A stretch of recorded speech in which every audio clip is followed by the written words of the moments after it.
जय श्री राम। ताड़का सुबाहु और मारीच वध दोनों राजकुमारों के लिए मुनि विश्वामित्र वन मार्ग से चले जा रहे थे।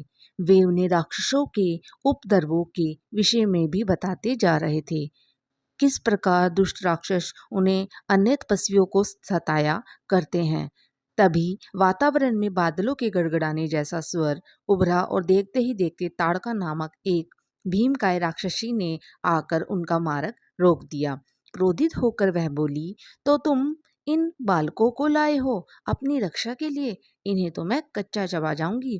कहकर वह राम लक्ष्मण की ओर झपटी तो मुनि विश्वामित्र बोले, संभलो राम, यह वही ताड़की राक्षसी है जिसके विषय में मैंने तुम्हें बताया था। वन के इस हिस्से पर इसका ही अधिकार है। राम तो सावधान थे ही। इससे पहले कि ताड़का की परछाई भी उन्हें छू पाती, राम ने एक ही बाण से उसे परलोक पहुंचा दिया।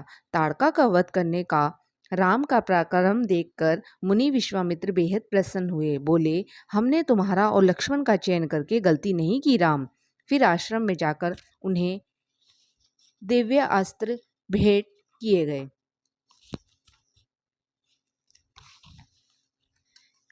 दिव्य अस्त्र ग्रहण कर राम बोले, भगवान आप निश्चित होकर अपने यज्ञ पूरे करें। हम दोनों भाई जान पर खेलकर भी आपके यज्ञों का रक्षा करेंगे। मुनि विश्वामित्र ने उन्हें आशीर्वाद दिया। फिर अन्य मुनिजनों के साथ यज्ञ की तैयारियों में व्यस्त हो गए। उधर सुबाहु और मारीच को जैसे ही ताड़का की मृत्यु की खबर मिली, वैसे ही वे क्रोध से पागल हो उठे और मुनियों को सबक सिखाने के लिए यज्ञशाला पर आ पहुंचे। उनके साथ उनके अनेक दूसरे साथी भी थे। यज्ञ प्रारंभ हो चुका था। तभी राक्षस वहां आ पहुंचे और यज्ञ भंग करने की कुचेष्टा करने लगे। यज्ञ कुंड और वेदी को अपवित्र करने के लिए वे उसमें हड्डियां, मांस और दूसरी अपवित्र वस्तुएं फेंकने लगे।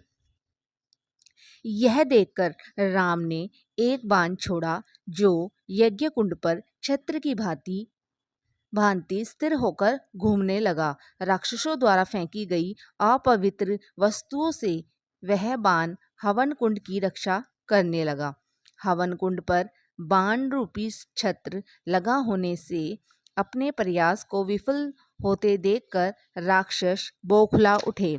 अब वे आश्रम में यंत्र तंत्र घूमने लगे और यज्ञ भंग करने के लिए छटपटाने लगे, किंतु लाख चेष्टाओं के बाद भी वे यज्ञ को